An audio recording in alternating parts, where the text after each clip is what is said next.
between running my business, this YouTube channel, my podcast, taking care of my house, and homeschooling my 5 kids, my life is full to the max. And the only way it's possible for me to do it all at all is with a serious commitment to simplicity and minimalism, and with a lot of grace. But about 5 months ago, we welcomed our 5th baby into our family. You may have watched the video about Ezra's birth story. He came 6 weeks early. It was really unexpected.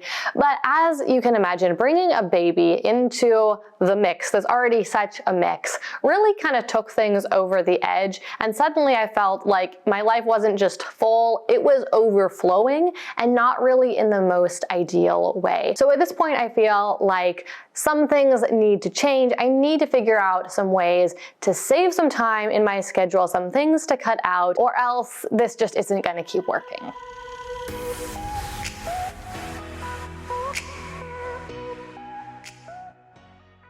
So the very first thing I decided to change was the time that I wake up every morning. So I was just getting ready for bed and I was trying to decide what time I should wake up in the morning and like thinking about all the things I needed to do tomorrow. And then I was like, you know, this is time right now that I'm spending thinking about this. I could be doing something else, but instead I'm trying to make this decision. What if I just got up at the same time every morning? I mean, would that save me time? Of course, it wasn't completely easy to get in the habit of waking up every single morning at 7 o'clock, especially on weekends. I felt like sleeping in, but I also really thought that this was probably something that was going to help me to have more time in my life, so I was committed to sticking it out. After waking up at the same time every morning for about 2 weeks, it just started feeling really natural and normal, and I stopped wanting to sleep in, and I think the reason for that was because I was falling asleep more quickly. I was getting better quality sleep, and so I wasn't as tired anymore. So it's Saturday morning and I woke up at 7 a.m. just like I have been doing for the last week or so,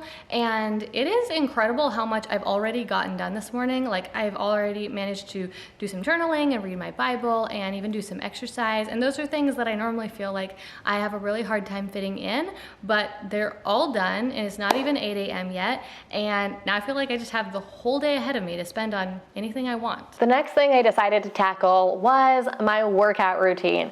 Now, I want to work out, I really do, but it's always tough to find the time to actually go to the gym. We live a little bit out of town, so the closest gym is 10 minutes away, and it's not even really the gym I want to be going to, but it's the gym that I'm currently a member of, because to go to another gym would be like half an hour, and I just can't justify half an hour there, half an hour back, plus the time working out. But I've always felt like I could really motivate myself to get a way better workout in if I went to the gym. But here's what I decided to try. I wanted to figure out what the most efficient workout I could do is. And what I mean by that is, like, what is the thing I could do that would take the least amount of time but give me the best overall workout, give me the best results, and so that I don't have to motivate myself to work out for as long. This seems like a win-win to me. So I did a whole bunch of research, including even reading a few books about exercise, and I narrowed it down to 3 different workouts that burn the most calories and work out the most different muscle groups in your body at the same time. And those were, first of all, just high intensity interval training. You've probably heard of that before.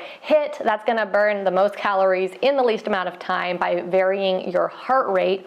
Second is Tabata. I hadn't really heard about this before, but I guess it is a 4-minute high intensity workout that, again, burns the maximum number of calories and is mostly or all done with body weight exercises. And then the last one I got from Tim Ferriss's book, The 4-Hour Body, and it is the 2-hand kettlebell swing. This is a full body workout that literally takes only about 90 seconds, and even I have time for that. So while going to the gym 3 times a week would cost me 4 to 5 hours of my time at least, these new exercise strategies cost me practically no time at all and should get me the same or possibly even better results. And that means that I'm saving those 4 or 5 hours a week.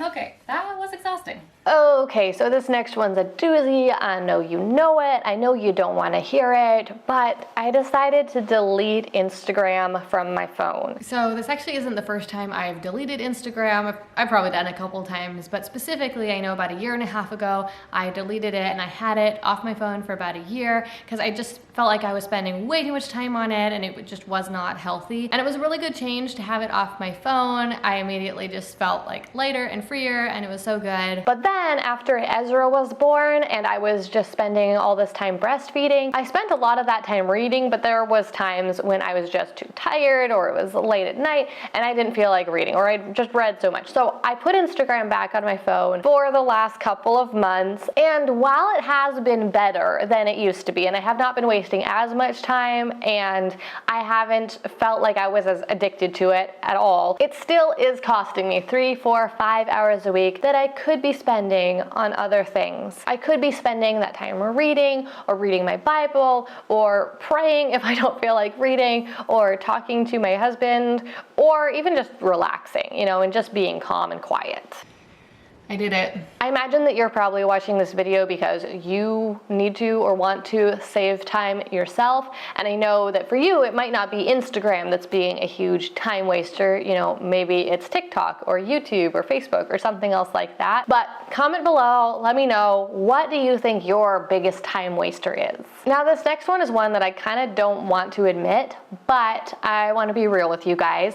I definitely waste too much time on shopping. This mostly is me browsing on Amazon looking for the next thing that will just kind of like bring a little spark into my life or, you know, be entertaining or solve some problem. But I know that this is not the most healthy habit and it definitely is one that is costing me time. And it's not just about the time spent browsing on Amazon or shopping at a store. It's also about all the time spent because I'm bringing all of these additional things into my life and it's just that much more stuff to manage, to organize, to clean, stuff for my kids to throw on the floor that I then have to pick up, and it's just overall a huge time waster. So Timothy and I have been doing this thing where we have to tell each other if we're going to buy something, just to provide a little bit of accountability and like to make us have to think before we push that buy now button about, you know, that we're going to have to tell the other person and what the other person will think and that sort of thing. And it's really working. We are shopping so much less and spending so much less money, but it's also really uncomfortable just to not like have that go-to. It's almost kind of like how social media is addicting just because of like the dopamine that it gives your brain when you know, get those likes on social media or even just like scrolling and watching funny videos, that sort of thing. Well, like scrolling on Amazon, finding that thing that is like the solution to the problem and buying it, it kind of gives like the sudden dopamine rush. And so yeah, I feel like it's really addictive. So it's been really uncomfortable to not constantly be doing that, but I think it's for the best. I heard this little mantra on TikTok a couple months ago and I've just been like repeating it to myself as we've been trying to shop less. It's all that I need, I already have. All that I have is all that I need. So just kind of to get myself in mindset of like, I don't need anything else. I already have everything I need. I am totally taken care of and all my needs are supplied. So I don't need to buy anything else. This last habit is one that I've been working on for a while, but I'm recommitting to it, doubling down on it, teaching my kids to clean up after themselves. My kids are always asking me if they can help or if they can get themselves a snack and that sort of, and I just want to say no because I know that if they do it, they're going to need help and it's probably going to take longer than if I just did it myself. And they'll probably make a mess in the process that will take even more time to clean up. But I'm trying to change my mindset about this and just like lean into letting them do things for themselves because I feel like that's such a valuable skill for them to learn how to take care of themselves. And also long term, it is going to actually save me time because I'm not going to have to keep doing these things with them every single time. After I help them with something 3 or 4 or 5 times, then they know how to do it themselves and then I won't have to spend the time doing it anymore.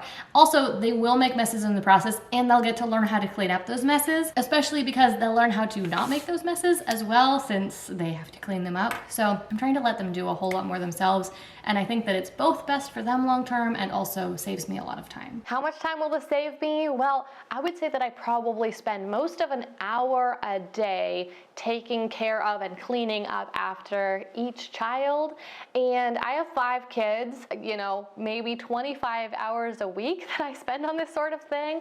And that's huge right there. I don't know about you, but my biggest takeaway from this whole process has been like, oof, I was wasting a lot of time, like well more than 25 hours every week. That's more than a whole day every week. And I mean, if I think about it in terms of a year, 25 hours per week times 52 weeks a year, I mean, that ends up being over 52 days a year, almost like 2 months every year that I was just completely wasting. I'm sorry because I don't want to end this video on a downer, but I do think that it is important to figure out what our biggest time wasters are. I mean, the first step to creating change is always just to recognize what the problem is. So let me know in the comments below, what is your biggest time waster? Let's just get it out there. Maybe help me feel like I'm not alone in wasting massive amounts of time. Up next, watch this video right here about how I run the business that supports my family